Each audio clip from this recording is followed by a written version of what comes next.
Assalamualaikum warahmatullahi wabarakatuh. Alhamdulillahirrabbilalamin. Wassalatu wassalamu ala asrafil anbiya wal mursalin Muhammadin wa ala alihi washabihi ajmain. Amma ba'du. Puji syukur kita panjatkan kehadirat Allah Subhanahu wa taala yang telah melimpahkan rahmat serta hidayahnya kepada kita, sehingga alhamdulillah kita masih diberikan keimanan, kesehatan, keselamatan, rizki dari Allah Subhanahu wa taala sampai detik ini, sampai hari ini. Salawat serta salam senantiasa kita aturkan kepada junjungan kita Nabiullah Muhammad Sallallahu Alaihi Wasallam yang kita nantikan syafaatnya di yaumil akhir nanti. Amin. Kaum muslimin muslimat yang dimuliakan Allah, Rasulullah pernah menyampaikan kekhawatiran kepada Allah Subhanahu wa taala sebagaimana diabadikan dalam Al-Qur'an surat Al-Furqan ayat 30. A'udzubillahi minasyaitonirrajim. Bismillahirrahmanirrahim. Wa qala ar-rasulu ya rabbi inna qaumi ittakhadzaw hadza la qur'ana mahjura. Berkatalah Rasulullah, ya Tuhanku, sesungguhnya kaumku menjadikan Al-Quran itu sesuatu yang tidak diajukan. Nabi Muhammad SAW mengadu kepada Allah tentang masyarakat Quraisy yang buruk. Mereka lalu terhadap kitab suci Al-Quran yang berisi peringatan-peringatan, mereka lalai. Dan Rasulullah berkata kepada Allah, ya Tuhanku, sesungguhnya kaumku menjadikan Al-Quran itu diabaikan. Ayat ini mengisyaratkan bahwa lingkungan ikut mempengaruhi jalan hidup seseorang. Allah ingin menenangkan hati Nabi Muhammad SAW bahwa setiap nabi dari masa lalu adalah sama, selalu berhadapan dengan para pengingkar. Dengan itu Allah ingin mengetahui siapa di antara mereka yang taat kepadanya dan mana yang tidak. Tetapi cukuplah Tuhanmu menjadi pemberi petunjuk dan penolong bagi siapa yang dikehendakinya, yaitu mereka yang ikhlas berada di jalan yang benar, yaitu jalannya Allah Subhanahu wa taala. Sementara orang yang beriman kepada kitab Allah, mereka disifati oleh Allah Subhanahu wa taala dalam firman-Nya di dalam surat Al-Baqarah ayat 285. A'udzubillahi minasyaitonirrajim. Bismillahirrahmanirrahim. Amanar rasulu bima unzila ilaihi mir rabbihi wal mu'minun kullu amana billahi wa malaikatihi wa kutubihi wa rusulih. Rasul telah beriman kepada Al-Quran yang diturunkan kepadanya dari Tuhannya. Demikian pula orang-orang yang beriman.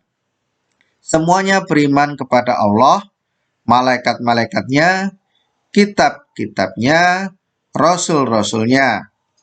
Mereka mengatakan, kami tidak membeda-bedakan antara seorang pun dengan yang lainnya dari rasul-rasulnya, dan mereka mengatakan, kami dengar dan kami taat. Mereka berdoa, ampunilah kami ya Tuhan kami, dan kepada Engkau-lah tempat kembali.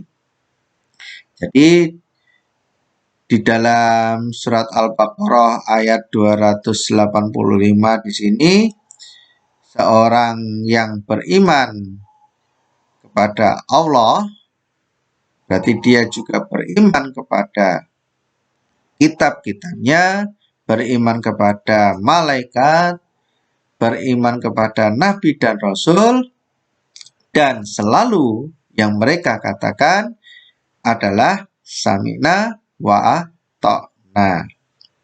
Jadi orang yang mengaku beriman kepada Allah, maka dia akan selalu berkata kalau itu adalah dari Allah dan Rasulnya adalah sami'na wa ata'na. Lalu bagaimana caranya agar kita bisa mengimani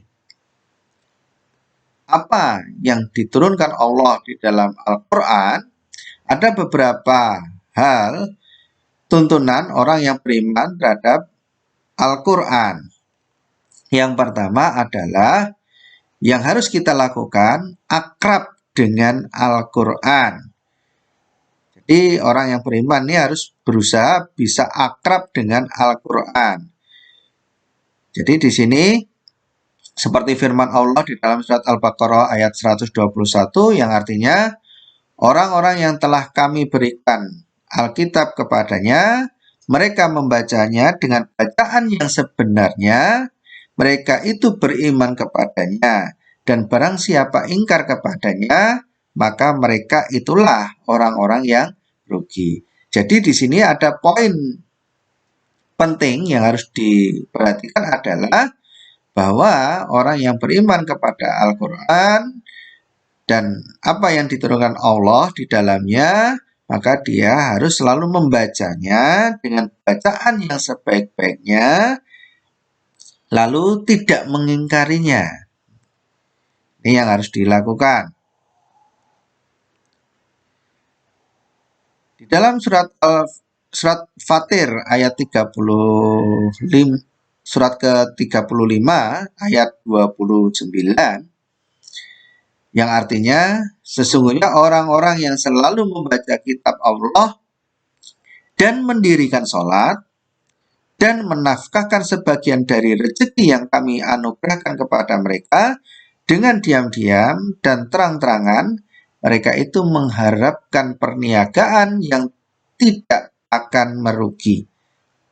Jadi orang yang beriman kepada Al-Quran di sini, selain dia selalu membaca Al-Quran, ditambah mendirikan sholat, serta menafkahkan rezekinya ke jalan Allah, baik itu secara diam-diam maupun secara sembunyi-sembunyi. Allah juga berfirman di dalam surat Al-Isra ayat 106, dan Al-Quran itu telah kami turunkan dengan berangsur-angsur agar kamu membacakannya perlahan-lahan kepada manusia, dan kami menurunkannya bagian demi bagian. Katakanlah, berimanlah kamu kepadanya atau tidak usah beriman sama saja bagi Allah. Sesungguhnya orang-orang yang diberi pengetahuan sebelumnya apabila Al-Quran dibacakan kepada mereka, mereka menyungkurkan atas muka mereka sambil bersujud. Surat Al-Isra ayat 106 sampai 107. Jadi di sini sikap kita di dalam mengimani Al-Quran ini salah satunya adalah kita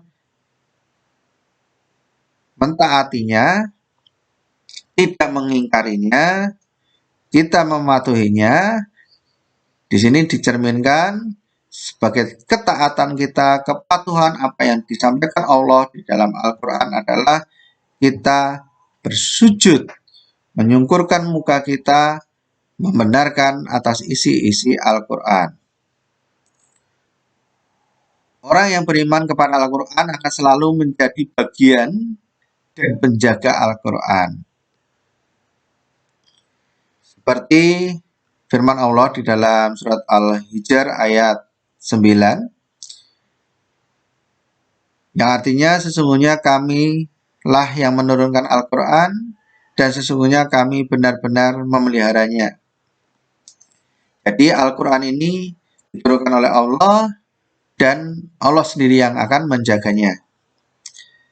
Untuk membuktikan kebenaran pengakuan Nabi Muhammad Shallallahu Alaihi Wasallam bahwa ayat-ayat yang disampaikan benar-benar berasal dari Allah, Allah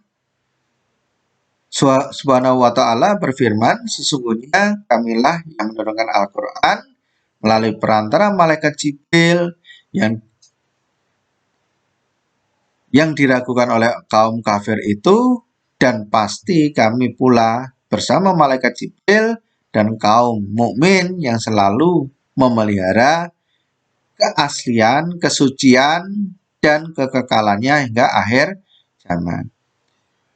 Yang kedua yang harus dilakukan oleh seorang yang mengaku beriman kepada Al-Quran adalah mentarbiyah diri dengannya. Seperti yang difirmankan Allah di dalam surat Al-Baqarah ayat 151, yang artinya, sebagaimana kami telah menyempurnakan nikmat kami kepadamu, kami telah mengutus kepadamu Rasul di antara kamu yang membacakan ayat-ayat kami kepadamu dan mensucikan kamu dan mengajarkan kepadamu Alkitab dan Al-Hikmah, serta mengajarkan kepada kamu apa yang belum kamu ketahui. Jadi di sini ayat ini mengisyaratkan adanya perintah untuk melakukan tazkiyah, pensucian atau pembersihan diri pada diri orang yang beriman. Sikap yang ketiga, bagaimana caranya kita mengimani Al-Quran adalah menerima dan tunduk dengan hukum-hukum Allah yang ada di dalam Al-Quran. Jadi, tunduk patuh pada apa yang Allah turunkan di dalam Al-Quran. Di sini Allah berfirman dalam surat An-Nisa ayat 65 yang artinya, maka demi Tuhanmu mereka pada hakikatnya tidak beriman hingga mereka menjadikan kamu hakim terhadap perkara yang mereka perselisihkan. Kemudian mereka tidak merasa dalam hati mereka sesuatu keberatan terhadap putusan yang kamu berikan dan mereka menerima dengan sepenuhnya. Jadi di dalam kita beriman kepada Al-Quran, di sini kita patuh apa yang disampaikan Allah melalui Al-Quran yang disampaikan oleh Rasulullah Muhammad Sallallahu Alaihi Wasallam. Sikap yang keempat, orang yang beriman kepada Al-Quran adalah mengajak kepadanya. Jadi kita selalu mengajak kepada Al-Quran, berusaha meneladani Rasulullah dan menjadikan Al-Quran sebagai akhlak mereka. Allah berfirman di dalam surat An-Nahl ayat 125, yang artinya, serulah manusia kepada jalan Tuhanmu dengan hikmah dan pelajaran yang baik, dan bantahlah mereka dengan cara yang baik. Sesungguhnya Tuhanmu dialah yang lebih mengetahui tentang siapa yang tersesat dari jalannya, dan dialah yang lebih mengetahui orang-orang yang mendapat petunjuk. Ini jadi jalan dakwah, yaitu menyeru dan mengajak orang lain kepada petunjuk Allah. Ini merupakan bukti keimanan kita kepada Al-Quran. Mereka akan menyeru kepada jalan Allah dengan penuh hikmah, dengan ilmu dan dengan secara bijaksana. Mereka menyeru di jalan Allah dengan keteladanan yang baik, dan jika harus berdiskusi atau berdebat, maka mereka berdebat dengan cara yang baik. Pada hati mereka selalu merindukan keselamatan, kebahagiaan untuk semua manusia, baik di dunia maupun di akhirat. Cara kelima yang harus kita lakukan untuk mengimani Al-Quran adalah menegakkannya di muka bumi ini. Seperti firman Allah di dalam surat Asy-Syura ayat 13, Dia telah mensyariatkan bagi kamu tentang agama apa yang telah diwasiatkannya kepada Nuh dan apa yang telah kami wahyukan kepadamu dan apa yang telah kami wasiatkan kepada Ibrahim, Musa, dan Isa, yaitu tegakkanlah agama dan janganlah kamu berpecah belah tentangnya. Amat berat bagi orang-orang musyrik agama yang kamu seru mereka kepadanya. Allah menarik kepada agama itu orang yang dikehendakinya dan memberi petunjuk kepada agamanya orang yang kembali kepadanya. Demikian di antara tanda-tanda sekaligus tuntunan bagi orang yang beriman kepada Al-Quran. Allah Subhanahu wa Ta'ala menjamin orang-orang yang hidupnya mendapat petunjuk oleh Allah, mereka akan memperoleh keberuntungan yang sesungguhnya, yaitu kebahagiaan di dunia dan kembali kepada Allah dalam keadaan diridhoinya. Mungkin cukup sekian dari saya. Kurang lebihnya mohon maaf. Akhirul kalam. Wabillahi taufiq wal hidayah. Assalamualaikum warahmatullahi wabarakatuh.